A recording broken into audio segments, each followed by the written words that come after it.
Hey there everybody, and welcome back to Sasquatch Speaks. This is Sasquatch, otherwise known as Gavisas, welcoming you back to our dark little corner of the internet, and part 5 of our, or my, not really sure how that should go.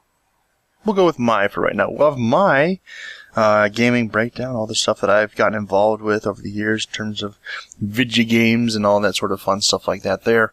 In the last episode, we talked about my GameCube experience and how my favorite game of all time, you know, the great, the awesome, the mighty, and the ever so glorious and unpopular, sadly enough, Beyond Good and Evil is my favorite game ever. But moving on from there, we should move on to 2006. I don't know why I'm doing this as like a biography. It feels weird to do it as a biography, but it's really kind of the only way to do this, because this is the only way that I have the only real experience that I have. I mean, people are asking about my gaming experience, and this is kind of like the long form version of it, so I guess it is kind of a biography of me, but it's kind of weird to do that because I'm not that interesting of a person. But that's a whole other story. Anyway, so the Wii. Everyone knows, who's been on this channel for any length of time at all. If you're new, subscribe. I highly recommend it. I may or may not actually be interesting at some point in the future. But everyone knows that the Wii was like my big introduction to Monster Hunter and how Monster Hunter Try and all the thousands, literally thousands of hours that I've sunk into that game since being introduced to it. But that game didn't come out until 2010. And I didn't get it until almost a year after it was out. So, but I had my Wii back in 2006. So, if that's any sort of an indication as to where this is headed, Monster Hunter was not my only game that I played on the Wii. That's the short version. The long version is, the Wii came out in, I think it launched at E3 in 2006. I think I knew it was 2006. I mean, I followed the hype train all the way up to it, the Nintendo Revolution. I'm like, yes, great name, and then like Nintendo Wii, and I'm like, are you stupid? Really? I get what you're saying with the Wii. Yes, together, lovely.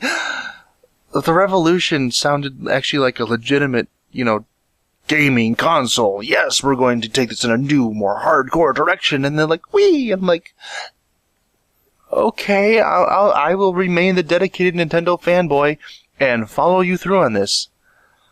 But you gotta give me something here, Nintendo. You gotta give me something more than just Wii. And so, in 2006, yes, I finally got the game, and or not the game, but the system.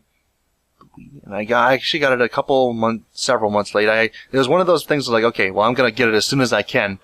And if anyone remembers, that was the only system that you could not find ever. I mean, the only one that was just, as soon as they came in, they were gone. As soon as they came in, they were gone. As soon as they came in, they were gone. And it's just like, I have the money. I saved it up, and I'm trying to give it to you. Take my money, please. And they're like, nope, it's gone. It's sold out. 5 guys before you did the last one. Like, darn you, bring 'em.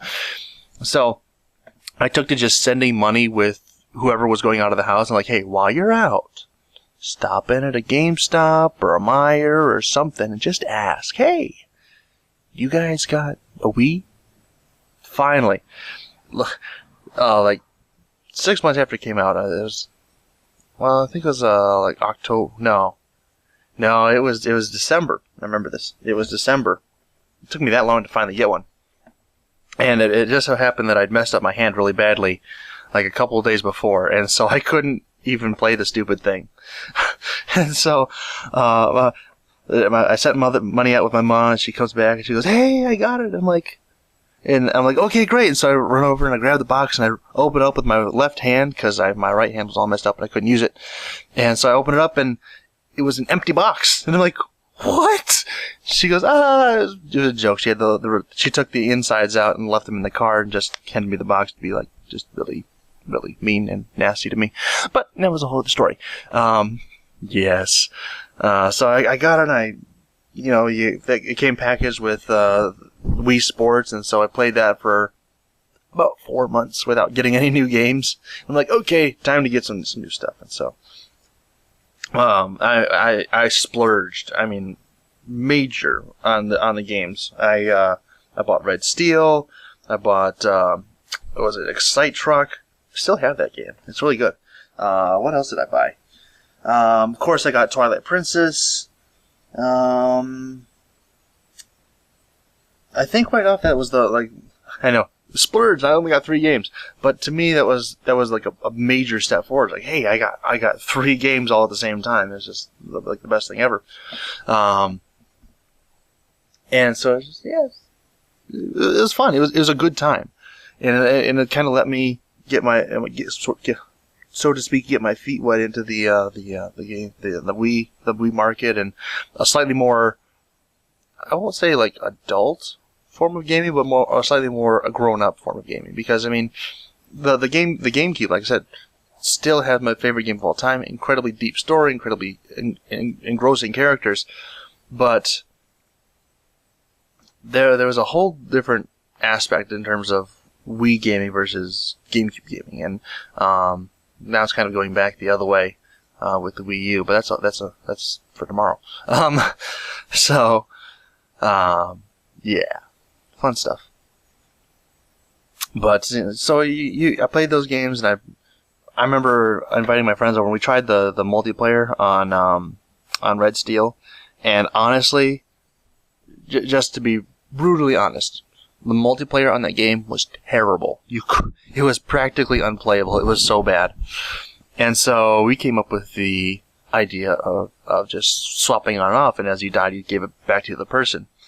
And we played that game for like 12 hours straight, and it was great, and it was glorious, and it was terrible all at the same time. Like the most cliche story you could ever imagine, but still fun, and kind of in that we embraced the Wii-ness of the Wii. If you to put it in a really cliche, sort of weird sounding way, ultra cheesy mannerism. That's the way to put that. In the ultra cheesy mannerism form of expression, we embraced the Wii-ness of the Wii. But it was fun, and I understand. Yes, there's the PS3, and yes, there was the Xbox 360, and all that kind of stuff like that there. But for that like living room experience of being able to sit down next to somebody and play the game, that was like the end all be all. Because the concept they were pushing for with that system, they delivered exceptionally well. And to be perfectly honest, the Wii U has not even come close to matching that sort of inclusiveness in their games. I mean, don't get me wrong, I like the system, and I like the games that are on the system so far, the ones that I have. But that inclusiveness that was in the Wii, that was just like, hey, I can invite my friend over, and it doesn't even matter if it's a good game or not. We can still find a way to have fun with this together. Was just even if we weren't even using it the way that it was intended to be done in the game, there was still some sort of fun that was to be had there. And that's kind of carried over, but it's just not the same. And maybe I just haven't played the right games with people or something, but to my understanding, or to my experience, not my understanding, but to my experience, thus far, the Wii U has not been able to deliver on that, which may be a big part of the reason why, well, one of the reasons why they haven't been able to sell as many as they wanted to, is getting into, like, economics and game theory, but which is not particularly where I was trying to go with this. But now that we're here, yeah. If you think about it, I mean, the two big problems that Nintendo made, the two big mistakes that Nintendo made with the Wii U. Number one, they didn't do a good enough job delineating it as a new, separate system from the Wii. So all the people who already had a Wii, or most of them, were like, hey, okay. I mean, even to a point, I was pretty engrossed in this stuff for a embarrassingly long period of time. I thought the Wii U was just like a peripheral to add on to the Wii, and I'm like, really, guys? This is the best you can do? And that's like, okay, well, it's all in the system's like, okay, well, you need to communicate that more clearly, because there's a lot of people out there who are like, what's going on? We don't understand any of this crap. And to this day, there are still people who are like, oh, the Wii U is a separate thing? I thought it was just like a device you bought to play the Wii games on. No, it's a whole other separate system. And like I said, Nintendo has just like completely screwed that up, and it is probably one of is probably the chief reason why they have so drastically fallen in terms of sales and stuff like that. So that's my side on that front. But it's not just that. It's also that the experience that you get from the Wii U is different from the Wii. I mean, like I said, I enjoy the higher quality graphics. I like the gamepad. I really like the Pro Controller. I know a lot of people are like, oh, it's just an Xbox 360 or a rip-off or something like that, or just a copy or something like that. But really, truly, I like the way the controller feels in my hands. I like the way. I know there's a lot of people who are like, oh, I can't ever understand why you would say that, but I really like the sticks being higher. That's something that appeals to me, that makes it feel more comfortable to my gigantic monster hands. I don't know if that, because with being gigantically large person, I have gigantically large hands as well, and to reach back on one or both of them to hit the little stick is a little bit uncomfortable for me. So if they're both like right there, and then to hit the button just a quick flip back and not like an extended period of time, like contorting my digits, it's much more comfortable, much more conducive to me to have longer play sessions, which is something that I am prone to do sometimes, or basically whenever I do play. Don't play as much as I used to anymore, but that's a whole other story. And it's gotten even worse since I haven't been uploading gameplay on this channel, which is a whole other story on top of the other story, which is part of the other story, which is not actually the topic of this video, which we will get back to now.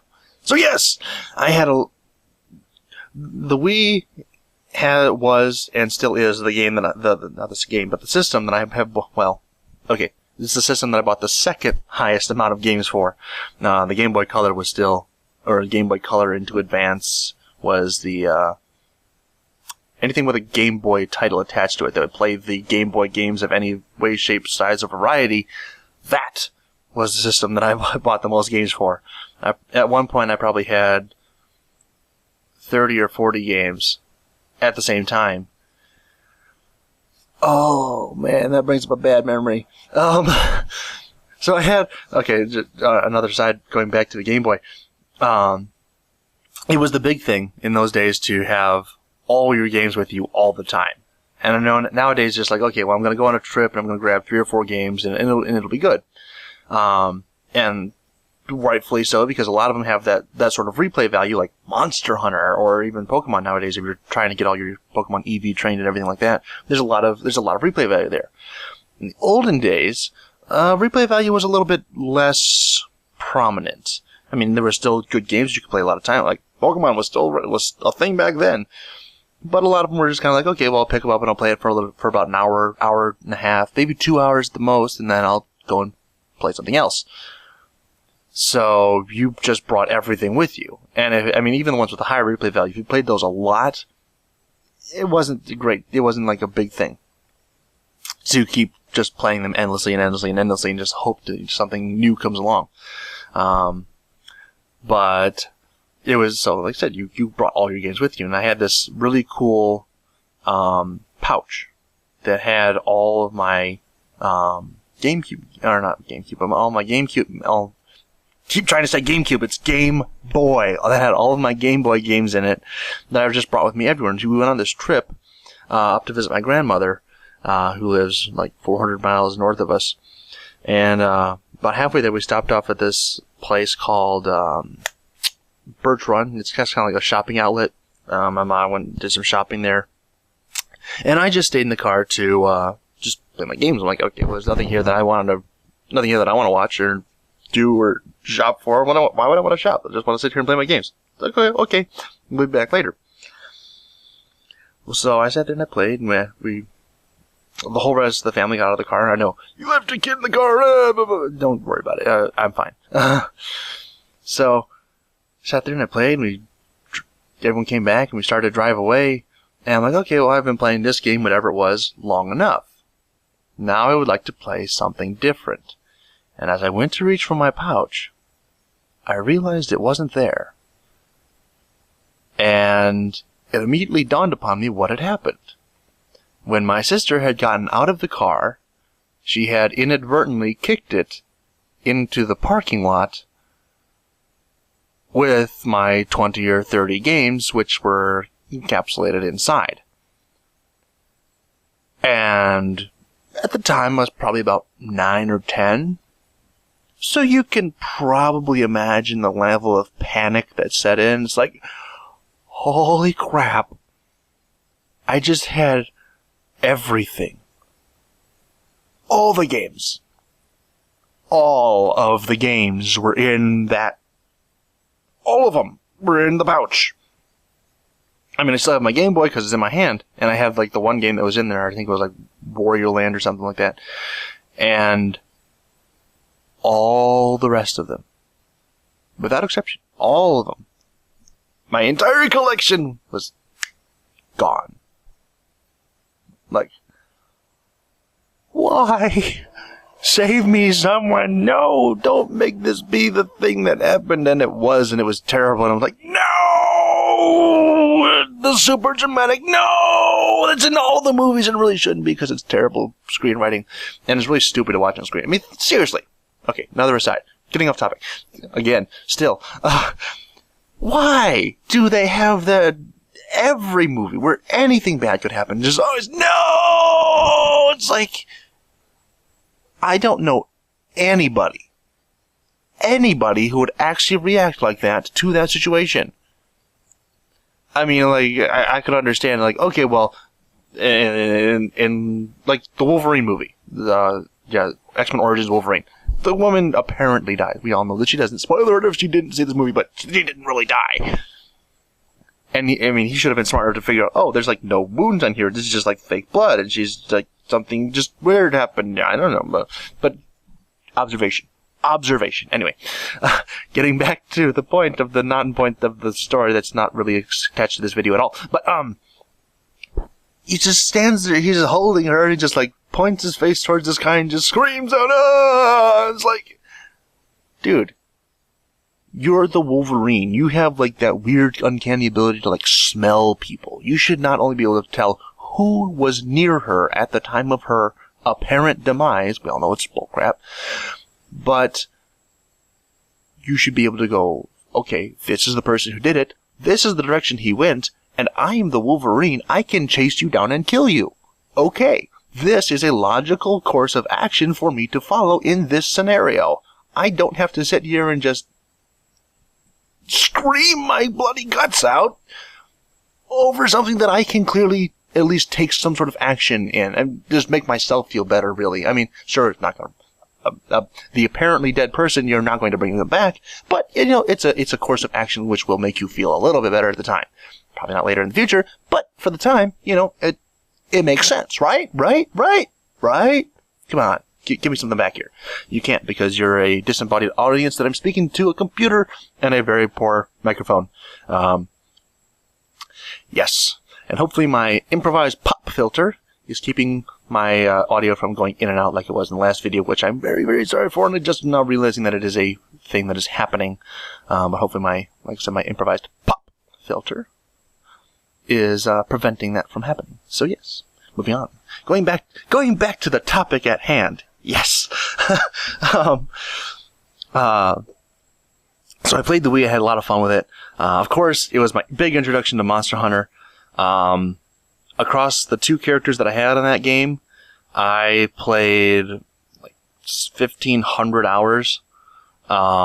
I got one of them up to HR 300 and something, and the other one was up to HR 200 and something. So yeah, just mass amounts of fun. I had almost all the weapons. There was a couple that I think I needed like another Deep Dragon Gem or something to get the last ones. And, like I said, that was really that was actually my only introduction to online gaming, which is a whole can of worms in and of itself, which I don't think I have time in this video to cover, and I'll try and do better tomorrow. But I think that's what gave me my introduction to like war games and like multiplayer first-person shooters, and let's see, what was it? Call of Duty and all that sort of stuff like that. So I do apologize for the loud truck, which is kind of making a lot of noise outside. I think that is my cue to bring this to a close. Hopefully you all have enjoyed what you've heard. And hopefully you'll be back tomorrow. If you did enjoy, a like rating down below would be very much appreciated. If not, a dislike rating on a nasty comment telling me to, I don't know, stop going off on incredibly long and pointless tangents. Yes. Maybe also get better equipment. That's another thing. But that's a whole other story, which will lead to other videos not related to this. Yes, got it. Good. Moving on. And really moving on. Saying I hope you all enjoyed. I'll see you all next time. Goodbye.